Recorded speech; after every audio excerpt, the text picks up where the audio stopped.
geme. Então Jesus diz: haverá grandes terremotos, epidemias, como vimos, e fome em vários lugares. Não em todos os lugares, mas em vários lugares, fome absurda. E nos lugares onde não há fome, algo mais chocante ainda, um descaso total para com a banda planetária que não come. E parece que houve uma predestinação para você nascer onde tem comida. Eu digo, parece na cabeça idiótica dos que assim pensam. E que houve uma maldição predestinada para aqueles que habitam lugares, terras e continentes onde a fome está graçando. E há evangélicos, dentre os quais o Marco Feliciano, que falam que a pobreza da África é porque eles carregam a maldição de Cão, filho de Noé, que foi amaldiçoado porque viu a nudez do pai. E é um ser tão estupidificado esse, cujo nome eu mencionei, que não leva em consideração os milhares de anos de exploração de um continente que já foi o mais rico do planeta em ouro, em prata, em pedras preciosas, em cultura civilizatória, em tudo. A África. E que foi expropriada e deixada nessa miséria. Não tem nada de predestinação, senão a predestinação da perversidade dos dominadores deste mundo tenebroso. Fome em vários lugares. E também se diz coisas espantosas, que seria um tempo de fenômenos incompreensíveis.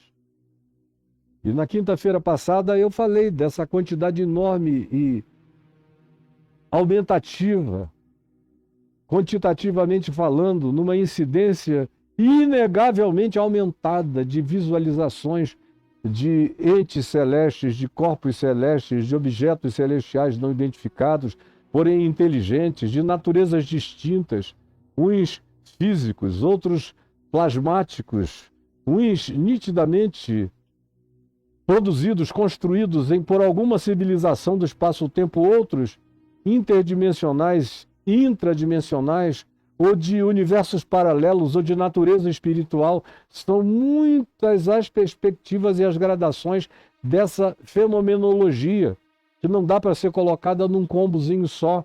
Há uma diferença, um degradê extraordinário de expressões dessas coisas espantosas, assim, definidas e designadas por Jesus nos céus e na terra. E também grandes sinais do céu. Como a gente lê em Mateus e em Marcos, tem a diferenciação entre sinais do céu e sinais nos céus. E em ambos os lugares, os evangelhos, essas duas afirmações aparecem. Haverá grandes sinais dos céus e grandes sinais nos céus. Os dois céus têm a ver com fenomenologia astrofísica. E nos céus tem a ver com a inexplicabilidade dos fenômenos que se tornam visibilizados ante os nossos olhos, sentidos e até equipamentos de detecção, mas a gente não consegue nem de longe verificar a natureza deles, a causa deles, porque eles entram em cena e saem de cena ao seu bel prazer, numa velocidade que transcende a toda a nossa capacidade de detecção, de avaliação e de determinação final sobre o significado deles ou do que sejam. Mas Jesus deixou de propósito isso assim: serão sinais aturdidores, coisas espantosas, na terra e nos céus, fora a calamidade planetária e global. Aí a gente salta naquela lógica que está aqui no próprio texto de Lucas, a indução para a gente passar dali para o que segue no verso 25. Quem tiver dúvida disso, pesquise para trás, porque eu não vou repetir pela sexta vez no dia de hoje. O que na vida eu já repeti umas 400. Mas, pois bem, está aí gravado.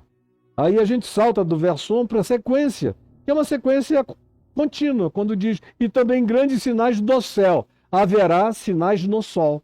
Verso 25.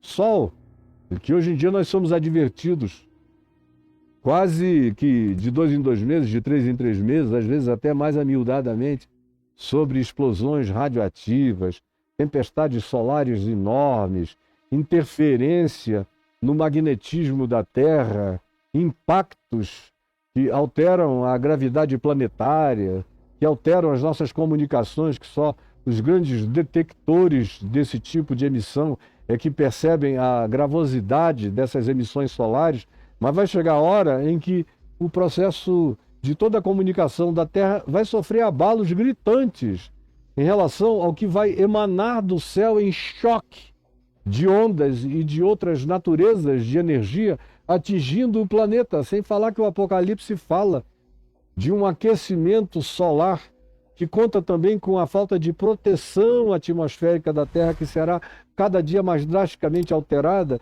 e o resultado disso é o calor insuportável, além do efeito estufa que aumenta essa sauna terráquea na qual a gente está crescentemente experimentando, ano após ano, temperaturas mais elevadas, com todas as suas consequências de derretimento polar, de aumento das águas, dos mares e dos rios, e tudo quanto se entrelaça e se encadeia num processo no qual todas as coisas fazem parte de um ecossistema, de uma coisa só, de uma conectividade inseparável e indivociável, aonde a alteração de um elemento altera uma cadeia em sequência de outras realidades e fenômenos necessários à vida e que até então estiveram num equilíbrio perfeito para que nós habitássemos esse planeta Éden. Conforme ele foi, na maior parte das vezes, apesar da devastação da presença humana, porque nós somos e nos tornamos os grandes devastadores planetários, não são leões, nem leopardos, nem girafas, nem baleias, nem tubarões, nem macacos, nem ser de nenhuma natureza. Somos nós, os Homo sapiens sapiens, que pelo menos nos últimos 5.000 anos de acompanhamento mais próximo da nossa produção civilizatória, fomos os grandes alteradores do processo natural, só não enxerga quem decidiu invocar a unção da estupidificação total para sua própria mente. Do contrário, quem tem minimamente, mesmo que com catarata existencial, alguma visão para dentro da caverna de Platão perceber pelo menos alguma sombra, verá que é uma sombra assombrosamente quimérica. Haverá, portanto, sinais no Sol, com impactos na Terra. Não são apenas manchas solares, são impactos que chegam aqui, que alteram da pele da gente a tudo mais que a gente faça, e altera a natureza como um todo, e altera tudo o que esteve em harmonia absoluta, sob a batuta da maestria de amor desse Criador que nos favoreceu, nos colocando num planeta paradisíaco, especialmente desde que aparecemos aqui com consciência e lucidez.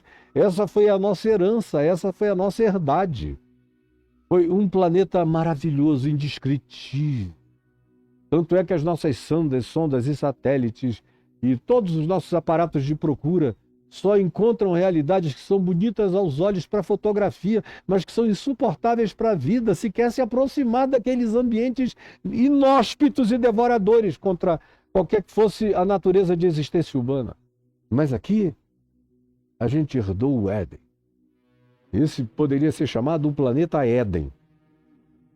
Porque ainda continua, apesar de toda a malignidade produzida inimaginavelmente pelos humanos no planeta, a Terra ainda resiste, a natureza resiste, as estações resistem, gemendo, mas resistem, os mares resistem, a natureza dá respostas.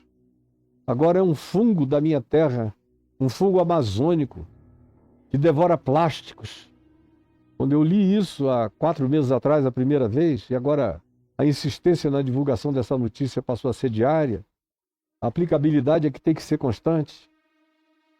Isso me alegra o coração, porque tudo quanto possa surgir de paliativo para a nossa calamidade de produção devastadora, dentre as quais o plástico, encontrar um ente natural que o devora,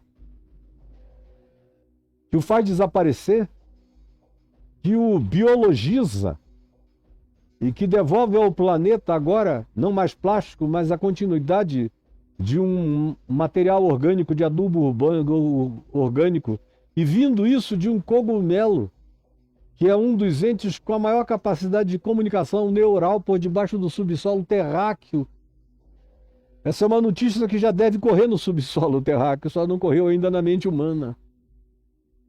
E a gente nem sabe se essa é uma própria resposta da Terra fazendo eclodir a produção de um cogumelo que devora um dos nossos piores inimigos, a saber, o plástico. Pois bem, prosseguindo, haverá sinais no Sol. E nem começaram. A gente tem ainda pequenos arremedos de sinais no Sol. Mas vai chegar uma hora em que todos os desavisados do planeta vão sentir na pele, na carne, vai queimar, vai arder, vai ficar insuportável, não vai ter chafariz europeu para refrescar nem os velhos, nem os meninos, nem as crianças. Não vai ter ducha. Os nossos ar-condicionados não vão dar conta, porque eles vão ter que encontrar fontes de alimentação para eles próprios e a gente não vai poder viver eternamente numa bolha. Tem que haver soluções de uma outra natureza, mais inteligentes do que esses paliativos que a gente está oferecendo para o nosso desconforto terráqueo, que nem começou a piorar ainda, e já está horrível. Haverá sinais no Sol. Outro é que haverá sinais na Lua. Aí fica todo mundo esperando que o sinal na Lua seja só a lua de sangue. Olha, vamos ver a lua de sangue, hoje vai ter lua vermelha. Indere, isso é puro romance ainda, é poesia. Quando se diz que o Sol se transformará em trevas e a lua em sangue, lá no profeta Oséias, não significa dizer que o Sol vai apagar, porque se o Sol apagasse, nosso sistema solar inteiro se dissolveria, se destruiria, perderia o seu centro gravitacional e implodiria e se arrebentaria e os corpos se chocariam uns contra os outros. O equilíbrio que o Sol produz com a vida que ele emana é fundamental para que essa ordem inteira continue intacta no macrocosmos à nossa volta. Então, quando diz que o Sol escurecerá, não é o Sol, são os humanos não conseguindo ver o Sol pela camada atmosférica de poluição tão grande, ou de qualquer outra natureza, ou de tempestades solares, ou de tempestades de areia, ou de qualquer que sejam os impedimentos de interposição entre o olhar humano e a realidade solar.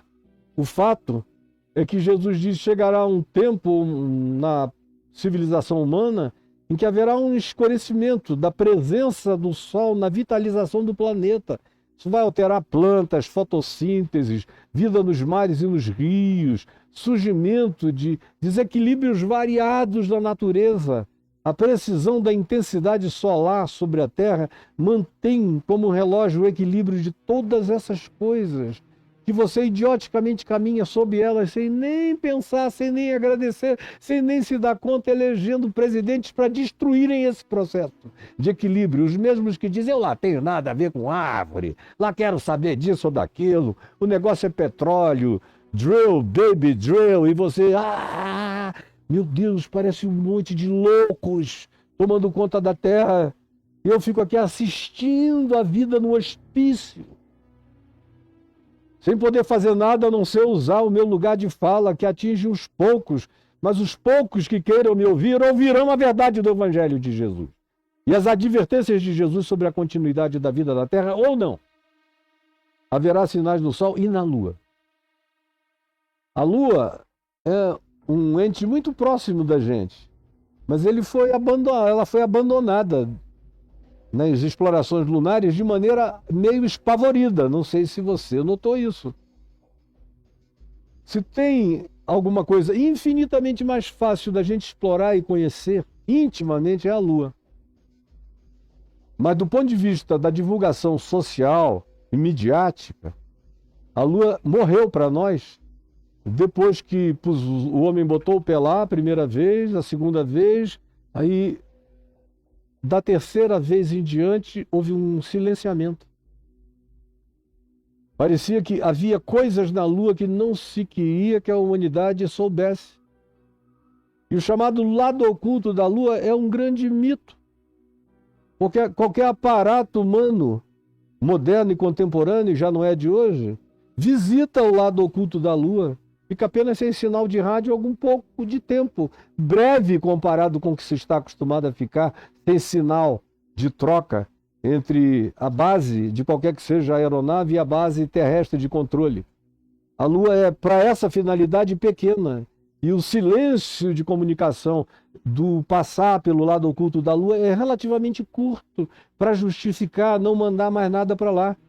É porque tem muito mais coisa lá do que querem que a humanidade saiba. E eu não tenho a menor dúvida. Quando os primeiros humanos saíram de lá e o Wernher von Braun mandou que a cápsula que ia ser descartada no espaço fosse jogada de volta para o chão da Lua, porque eles queriam avaliar e medir qual era a sonoridade do impacto daquele corpo, não tão pesado, eram algumas poucas toneladas caindo no chão da Lua, houve um choque. Não sei se você acompanha isso. Eu não tiro os ouvidos de tudo isso, e nem os olhos. Eu acompanho tudo. Tudo para mim é do meu interesse. Quando caiu lá, houve um ribumbar, como se fosse um sino batendo, como se sob a camada imediata da Lua houvesse uma grande chapa de ferro, que durou um grande tempo de ressonância. E foi chocante a constatação. Você ficou sabendo? Não. Foi tudo encoberto. Anos depois é que os centros de ciência começaram a ter permissão para divulgar.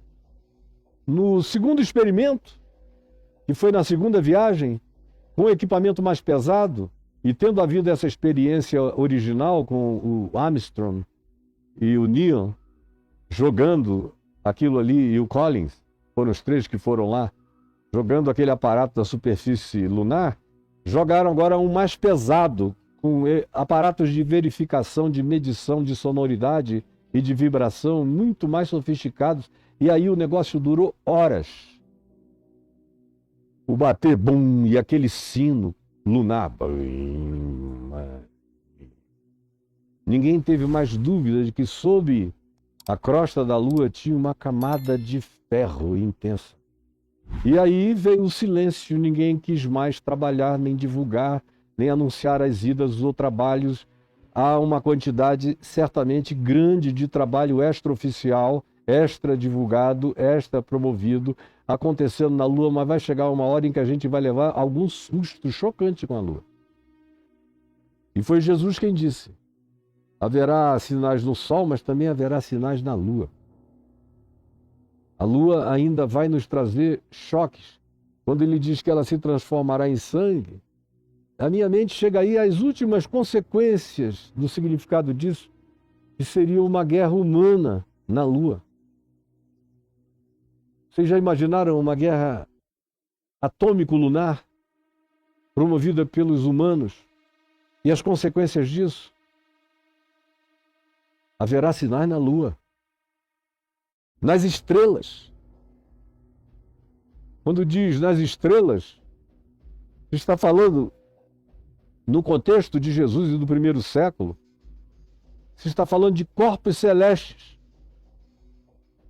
Muitos corpos celestes estranhos e anômalos se aproximando e ameaçando. Só nos últimos poucos anos a gente lidou com 3, 4 possíveis ameaças de choque na Terra. O mais fascinante deles foi o Oumuamua, que ganhou esse nome porque foi detectado por um telescópio havaiano poderoso. Aí ganhou esse nome de Oumuamua, que é esse. Era um corpo que viajava numa velocidade maior do que qualquer outro corpo celeste atraído por gravidades ou expelido pela gravidade. Esse aí parecia ter uma propulsão adicional, como se fosse um aparato feito artificialmente e involucrado, construído dentro de uma estrutura, como se fosse uma estrutura óssea, mineral, viajando pelo universo numa velocidade estrondosa e indizível. Mas, eventualmente, um ente aqui do nosso espaço-tempo. É apenas uma categoria de entidades celestiais. Há muitas outras formas. De lá para cá, houve mais 2. E haverá uma quantidade grande de coisas inexplicáveis, e algumas delas virão na direção da Terra. Hoje em dia, nós estamos confiantes de que temos aparatos para enviarmos, inclusive de natureza nuclear, ao encontro delas no espaço para explodi-las ao longe ou para desviar a rota delas em outra direção, mas o fato é que seja como seja, na intensidade na qual venha, é para cá que virá e somos nós que assistiremos, ou os nossos filhos e netos, mas haverá. Quando Jesus diz haverá, sai da frente, porque haverá. Haverá. E não há centro de ciências que possa impedir. Ele disse haverá, portanto se prepare, porque haverá sinais no sol, na lua e nas estrelas. Aí ele vem e olha para a terra, chama o nosso olhar para esse horizonte imediato e diz sobre a terra agora, tirando os olhos dos céus, haverá sinais no sol, na lua e nas estrelas. Aí ele olha para a terra, para esse horizonte aqui, e diz sobre a terra, angústia. Sobre a terra, angústia. É uma frase, para mim, forte. Sobre a terra, angústia. Você não pode nem olhar para os céus porque é pânico. Você olha para a terra, é angústia. É fome, é morte, é peste, é guerra, é ameaça, é nação contra nação, é reino contra reino. São calamidades sísmicas, hecatombes naturais as mais variadas promovidas pela intervenção humana. Sobre a terra, angústia. E aí essa angústia piora, piora e piora muito. Porque se diz o seguinte, é Jesus falando sobre a terra, angústia. Angústia entre as nações. São os povos do mundo angustiados. Todos os povos do planeta angustiados, dos mais sofisticados às tribos mais longínquas, todo mundo vai sentir. Os xamãs dos grupos mais ocultos estão sentindo, tanto quanto os cientistas e os grandes aparatos de medição científica das alterações naturais e cósmicas. Dos aparatos científicos à intuição humana, todo mundo sofrendo a mesma angústia. Angústia entre as nações, entre as etnias. Ninguém escapa, ninguém fica de fora. Na Terra inteira, uma fibrilação instalada na alma humana. E almas existindo em estado de angústia são almas existindo em estado de perturbação, de loucura, de descontrole, de inconsequência, de pânico suicida. Que é quando o medo impele o indivíduo às práticas mais enlouquecidas, que obedecem à lógica da antilógica, que diz, me parece que tudo está perdido, portanto, ferrem-se todas as coisas. A angústia produz as manifestações mais diametralmente opostas, e todas elas são autodestrutivas e suicidas, e a marca de todas elas é a inconsequência total.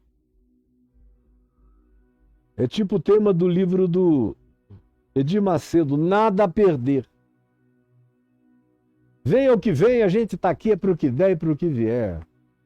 Eu não quero nem saber quem morreu, eu quero é chorar. E aí produz-se uma inconsequência suicida na humanidade, uma naturalização da agonia de existir. Isso é uma coisa de natureza existencial poderosa e que não é de um indivíduo, é planetária, é coletiva. Funciona a alma coletiva de toda a humanidade. Na terra, angústia entre as nações. E em perplexidade é outra palavra que Jesus usa. Angústia em perplexidade. E uma das perplexidades, fora todas as demais, como se tudo que foi dito até aqui não bastasse, existe uma perplexidade que habita a fobia coletiva do interior da humanidade, que é a fobia diluviana, que já sepultou o mundo antigo há 5, 6 mil anos atrás. De acordo com mais de 1.500 culturas da Terra que descrevem esse mesmo fenômeno, enquanto alguns idiotas pseudo-arqueólogos dizem que foi só mito. Mas o que vocês, seus pseudo-arqueólogos, chamam de mito são descrições históricas do que aconteceu e do que a verdadeira arqueologia demonstra, a geologia demonstra, todas as outras medições demonstram, para quem não tem a cabecinha de arqueologia de viseira. Aconteceu. E esse pânico, esse medo do subir das águas dos mares, do transbordamento desses nivelamentos que têm se mantido estáveis nos últimos milênios planetários, produz uma agonia muito grande de perplexidade panicada na alma humana, de síndrome do pânico universal, porque o universal é o trauma diluviano. É tão universal que, no meio de tanta calamidade aqui descrita, diz que os homens entram em estado de angústia, tomados pela perplexidade, por causa do bramido do mar e das ondas. O mar é apavorante. E na mente humana, depois do grande dilúvio, que só vem com esse papinho de que é mito, gente que não devia nem existir no mundo real, porque mitos são eles encarnados, são mitos encarnados. Embora tragicamente alienados e arrogantes nos arrotos de sua pseudociência e sabedoria. Pois bem, há esse pânico universal, mais forte em relação ao aumento das águas do mar do que de qualquer outra fenomenologia panicosa, descrita anteriormente por Jesus e descrita também pela ciência. Mas essa aqui é onde ele usa a expressão angústia entre as nações em perplexidade por causa do bramido do mar e das ondas. Polos derretendo, calor aumentando, águas subindo. Eu tenho filhos do meu coração trabalhando na tentativa de preservar as populações de algumas ilhas, tanto do Pacífico quanto do Atlântico e de alguns outros oceanos da Terra que estão na iminência de desaparecer nos próximos 10 anos. Populações inteiras que ou se consegue fazer com que o nível das águas não aumentem pelo estancamento do processo do efeito estufa e do calor exacerbado pela produção humana de energia de petróleo, de tudo mais que a gente usa para sufocar a Terra e o planeta e a natureza, ou se consegue conter isso, ou inevitavelmente o degelo vai chegar e outros fenômenos que a gente hoje com eles nem está contabilizando e lidando, mas que podem eclodir. E o aumento das águas do mar vem acompanhado de bramido. É um mar gemente, são oceanos angustiados, são ondas gigantes cada dia maiores, são terremotos nas entranhas oceânicas e transoceânicas, são abalos de toda a natureza. Nós ainda estamos ouvindo os primeiros ecos disso. Mas como eu, por exemplo, preguei para quase 1 milhão de pessoas lá na Cinelândia, na Eco 92, quando aconteceu o primeiro COP do clima, agora a gente vai para o 30, em Belém. Eu estava presente no primeiro, no Rio de Janeiro, em 92. E no final, além de um culto interreligioso que houve um ajuntamento de pessoas num evento chamado Celebrando Deus com o Planeta Terra. E eu preguei lá, havia quase 1 milhão de pessoas no centro do Rio. Advertido sobre isso tudo, e naquele tempo eles diziam que só chegaria e ficaria perigoso em 200 anos. Eu falei, desculpem, eu não vou usar de nenhum recurso científico para dizer o que eu vou dizer, mas eu sei que nós não temos nem 80 anos. 200 seria uma orgia de tempo para o nosso devaneio de loucura. Nós não temos nem 80, isso foi em 92. Quando veio o segundo encontro do clima, e eles baixaram de 200 para 120 anos, eu falei, olha só, como eles realmente nunca tiveram essa certeza. Eu digo a vocês, nós não temos nem 40 ou 50 anos mais. E agora a gente já entrou no prazo. Eles estão dizendo, já passou da hora. Mas quem sabe a gente ainda tem 15, 20 anos, eu digo a você, não temos. Esses processos são exponenciais, eles não são de soma, nem de mera multiplicação. Eles são de crescimento totalmente exponencial. Não dá para a gente mensurar o crescimento. Trata-se de exponencialidade praticamente para além de todos os modelos de cálculo. Todos os modais de cálculo ficam ultrapassados de 6 em 6 meses. Nós não temos esse tempo. Os seres humanos mais sensíveis sabem o significado dessa angústia. Mas mesmo gente trabalhando com isso, intelectualmente preocupada com isso, eu vejo. Quando eles saem do ambiente de trabalho, eles fazem tudo para esquecer. É um pileque aqui, é outro ali, é um alterador de consciência, é qualquer que seja a distração, é mudança de papo e de assunto, como se nada disso estivesse acontecendo, porque até os mais lúcidos não têm a coragem de viverem 24 horas com isso, porque a alma deles não suporta. Agora, tem alguns que não conseguem mais desviar o pensamento disso. E esses são os nervos expostos da humanidade gritando como profetas para surdos. Gritam sozinhos para surdos, como eu estou gritando aqui para surdos. O mundo inteiro deveria estar me ouvindo. O que eu estou dizendo aqui, eu tenho consciência, deveria estar sendo gritado da ONU, com as palavras que eu estou dizendo em nome de Jesus, mas não, ninguém quer ouvir. Embora isso nos esbofeteie de todos os lados. Vai chegar uma hora em que vocês vão apertar play de novo no que eu disse aqui, vão dizer, uau, isso estava sendo dito o tempo todo. Não por mim, vem sendo dito por Jesus. Mas ninguém quis ouvir. Ninguém quis ouvir. Perplexidade por causa do bramido do mar e das ondas. O mar é a perfeita imagem de um Poseidon enlouquecido ao mar.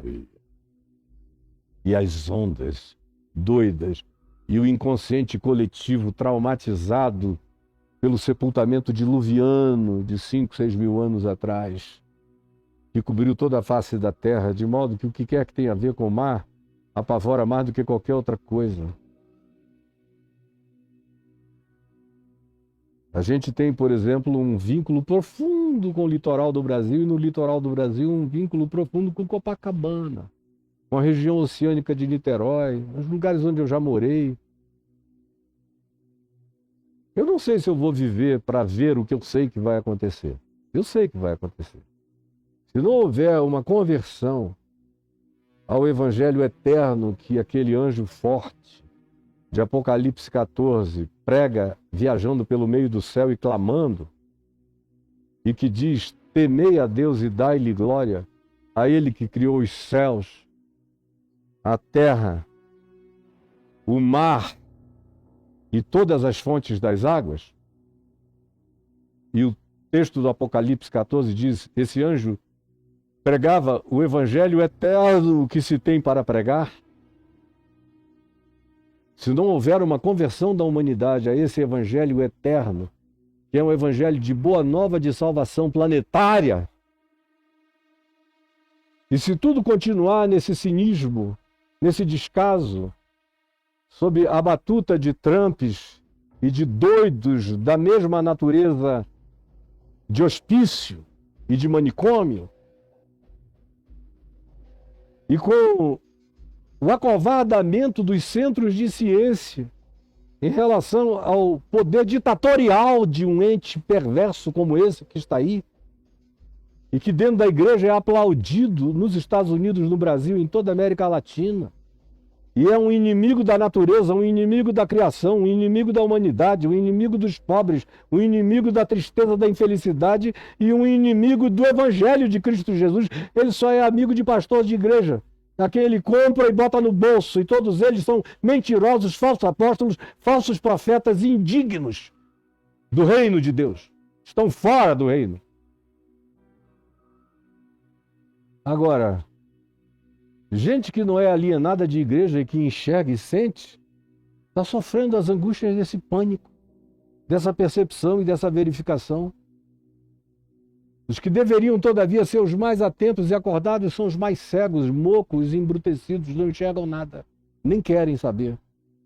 Mas eu estava falando que a gente tem uma grande intimidade com o litoral do Brasil, especialmente pelos lugares onde eu morei. E eu sei, e digo para minha mulher, digo para os meus filhos e para os meus netos, vamos aproveitar isso aqui, enquanto a gente pode. Porque eu não sei o que vai acontecer daqui a 20 anos, 25. Eles vão tentar fazer diques, muralhas, aprender na Holanda a barrar o mar, mas nem a Holanda vai conseguir. Há 3 anos atrás, com toda a estrutura dela, o mar arrebentou alguns diques por lá. Eles são os grandes especialistas mundiais nessa contenção de força marítima. O Balneário Camboriú quis fazer como a Holanda e construir um lugar para proteção, para que as pessoas pudessem frequentar aqueles edifícios megalômanos de quase 200 andares. São tão altos que fazem sombra na praia e ninguém consegue mais nem pegar sol depois de 2 da tarde em diante da praia de Camboriú. E não conseguiram, a barragem sucumbiu. E é bobagem ainda, isso aqui é soprinho de onda em Camboriú, ou no Brasil. Mas vai chegar cada vez mais, vai ficar maior, maior, maior. Eu olho para frente, se não houver, preste atenção, estou colocando um condicional aqui. Se não houver uma conversão de consciência para segurar esse processo, e tem que ser uma conversão coletiva. Agora, para essa COP, os meus amigos que estão indo, e eu semana passada estive em reuniões dela 3 vezes, estão esperando que aquele 1 trilhão e 200 bilhões nos quais se fez orçamento para tentar barrar essa calamidade enquanto é possível hoje, eles estavam me dizendo que não conseguiram passar de 100 bi de arrecadação e precisam de 1 tri e 200 bi. Imagina, se vai depender de Trump, não se vai chegar a lugar nenhum. Depender de quem? De Putin, não se vai chegar a lugar nenhum. A China está fazendo o dever de casa na casa dela, está acabando com a poluição lá. O que pelo menos já é uma grande coisa. Mas o resto do planeta é todo mundo fazendo economia com a morte. Quando não tem causa na qual se deveria investir mais do que essa, junto com a fome, a miséria e as outras calamidades. Mas essa causa ambiental vem antes de tudo, porque ela acontece no lugar onde a gente vive. Se a gente não cuidar desse lugar onde a gente vive, é como comprar brilhantina, trocar todo o conjunto de pentes e de batons e não fazer nada pela água que está entrando e afogando você. Você vai ter um banheiro cheio de cosméticos enquanto você é tragado pelos esgotos no nível que sobe até acima da sua cabeça. Gente burra. Perplexidade por causa do bramido, do mar e das ondas. Os homens em perplexidade, e aí prossegue dizendo, haverá homens nesse mesmo tempo? Eu estava dizendo, deixa eu só fechar o parêntese, porque eu parei, que eu digo aos filhos e netos, vamos aproveitar isso? A conclusão é, porque pode ser que daqui a uns 30 anos, 25 anos, Copacabana vire uma Veneza fantasmagórica. E você só entre de barco nela. Porque se continuar assim, vai chegar nesse nível, infelizmente. Ou vocês estão pensando que são só as ilhas do Pacífico, do Atlântico, ou do Oceano Índico que estão em perigo. E que, porque nós estamos alguns metrozinhos acima do nível do mar, a gente está salvo. Nada. Isso vem sobre muita gente, milhões de pessoas da Terra vão sofrer as agonias desse encontro. E o texto prossegue dizendo não só dessa expectativa.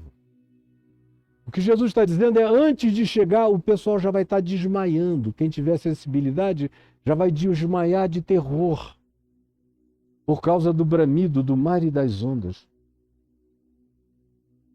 Pois os poderes universais, os poderes cósmicos, os poderes naturais, os poderes ecossistêmicos, os poderes dos céus, os poderes multidimensionais, os poderes de todas as camadas entrelaçadas, estão sendo dramaticamente abalados. E no abalo deles há uma desconstrução completamente simultânea, que chega a um ponto de uma aceleração exponencial que ninguém mais segura. Pois os poderes dos céus serão abalados, nos céus, na terra e no âmago da terra. Choque, choque. Haverá homens que desmaiarão de terror. É gente andando pela rua e você vai ver gente caindo. Tem um filme que nem todo mundo aguenta ver, mas que é excelente, chamado Melancolia ou Melancholia. É um filme que eu vi uma única vez, há uns 5 anos. Ele deve estar disponível aí nas plataformas. E que traz um ente celestial que inevitavelmente vai se chocar com a Terra e vai destruir o planeta. E as pessoas não querem nem olhar para cima, nem ver. Mas vai batendo uma agonia. Ninguém está olhando, todo mundo se alienando, todo mundo fazendo qualquer coisa para se distrair. É como Jesus diz que aconteceu nos dias de Noé. Enquanto se gritava, olha que a coisa vai chegar e vai acabar, e essa maldade vai ter consequência. O preço vai ser alto.